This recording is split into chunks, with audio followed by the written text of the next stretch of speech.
Всім привіт! Мене звати Вікторія, і сьогоднішньою темою відео буде про те, як позбутися негативної енергетики. В попередньому відео ми говорили про те, як на нас впливає енергетика, чому ми хворіємо. І я наперед хочу перепросити, на моєму фоні може нямкати моя кішка і маленькі котенятка, тому наперед перепрошую за незвичні якісь звуки на фоні.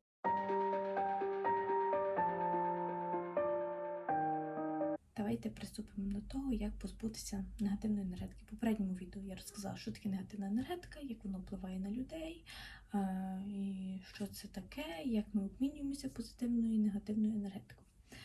Зараз ми будемо дізнаватися, як ми можемо позбутися негативної енергетики. Ми всі в житті отримуємо негативну енергетику, і ми всі її маємо. Хтось має більше, хтось має менше, хтось має посередньо, хтось має і не відчуває, хтось відчуває.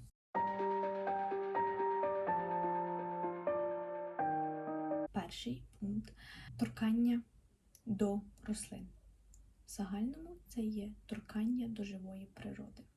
Це може бути дерево, це може бути квіточка, це може бути вазоночок, який стоїть у вас в кімнаті або у вітальні. Як це працює?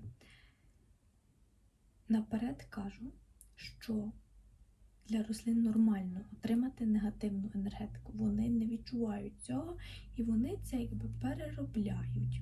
Тому ви ні в якому разі не шкодите ні рослині, навіть якщо ви торкаєтесь тваринну і ви віддаєте тварині негативну енергетику, ви не шкодите ні рослині, ні тварині. Це є нормальне природне явище. Коли ви негативно настроєні або почуваєте, що ви маєте негативну енергетику, і ви доторкаєтеся до рослини, доглядаєте за нею, наприклад, ви її підливаєте, з нею розмовляєте, таким чином ви віддаєте цю негативну енергетику. Хтось про це знає і робить це усвідомлено, хтось про це не знає, наприклад, дуже сильно любить багато рослин навколо себе в хаті, і зранку або вечором це такий навіть є ритуал. Людина для себе робить, яка там торкається рослини, її підливає, там гладить і з нею розмовляє. Це і нормально.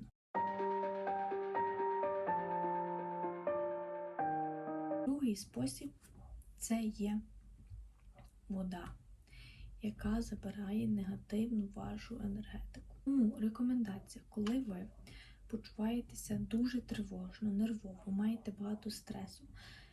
Якщо ви не хочете пити воду, ви заставляєте себе пити воду. Таким чином ви очищаєте себе і свої емоції, ви приймаєте воду внутрішньо. Також, якщо ви почуваєтеся не дуже добре, ви можете собі вмити обличчя, умити руки. Хтось любить холодну воду, хтось любить теплу воду. Комусь це допомагає, комусь це не допомагає. Але якщо ви маєте стрес, тривожність, це також і негативна енергетика, і ви від цього очищаєтеся таким чином. Люди перебувають коло моря, коло річок, коло озер, тому вони розслаблені, тому що у нас так, наприклад, у мене, в моїй області на Україні, кажуть, що вода витягає з тебе енергію, що ти після води потім такий розслаблений і навіть можеш заснути. І це є правда, тому що забирає негативну енергетику, ми розслабляємося і почуваємося краще.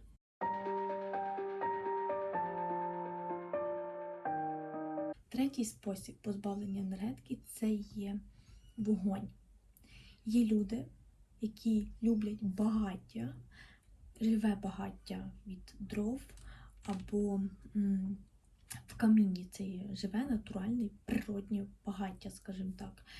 І коли ви любите дивитися на вогонь, таким чином ви також тренуєте свій фокус, і якщо буде якась тривожна ситуація, чи навіть під час роботи якісь завдання, вам буде легше сфокусуватися на ньому, тому що ви тренувалися на вогні.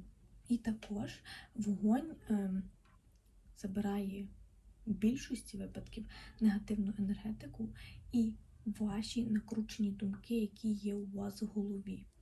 Також вогонь від свічки. Є люди, які дивляться на свічку, на вогонь свічки і можуть дивитися цілий час. Особливо, коли вони засмучені.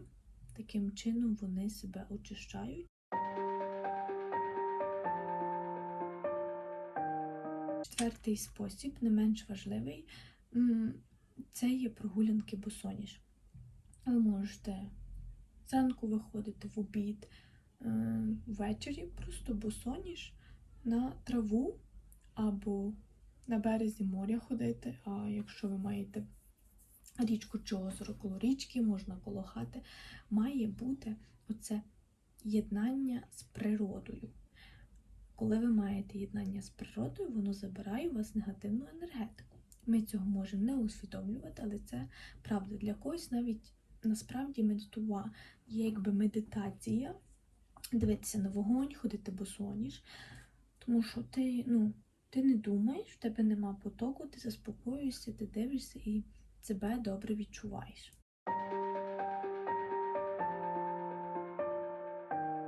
П'ятий спосіб – це є праця в городі, коли ви дивитеся за садом. Є люди, які не можуть жити без землі. От вони мають садити, вирощувати квіти. Я багато мала ситуацій, коли замічала, що людина, коли була нервова, вона йшла в город, в сад, і щось копала, щось садила. Це також таким чином є вивільнення негативної енергетики, тому що ви торкаєтеся землі. Це також торкання з природою. Воно є дуже особливе і важливе. Це є дуже прості 5 способів, як позбутися негативної енергетики. Вони є легкі, і інколи ми навіть не усвідомлюємо того, що ми робимо, але насправді нам допомагає, і воно приходить природньо. І саме найкраще, коли ви дізнаєтеся інформацію, не контролюєте, не стараєтеся то так трястися над тим і старатися, аби воно було чітко. От в 5 годині ранку я маю ходити по траві, бо мені треба позбутися негативної енергетики. Ні. Це те, що ви відчуваєте. Що ви відчуваєте зараз? Так, я знаю, вогонь, вода, трава, там прогулка по березі, можна в саді щось поробити, можна порозмовляти з рослинами. І також ясне діло, що медитація нас позбавляє від негативної енергетики, але медитація направлена іменно на те, щоб зняти тривожність і стрес з мантрами. Тоді так, це працює. Я дуже рада вам допомогти і дуже рада, що в мене прийшло це бажання записати вам відео так спонтанно, натурально. І я дуже щаслива, що зараз в мене все приходить натурально, без великих планів, без таких точних, конкретних і прописаних планів по годинах, по днях і прискіпливих до себе. І я дуже сильно дякую за перегляди, дякую за лайки. І особисте дякую, хочу сказати Емілові. Всім дякую, всім па-па.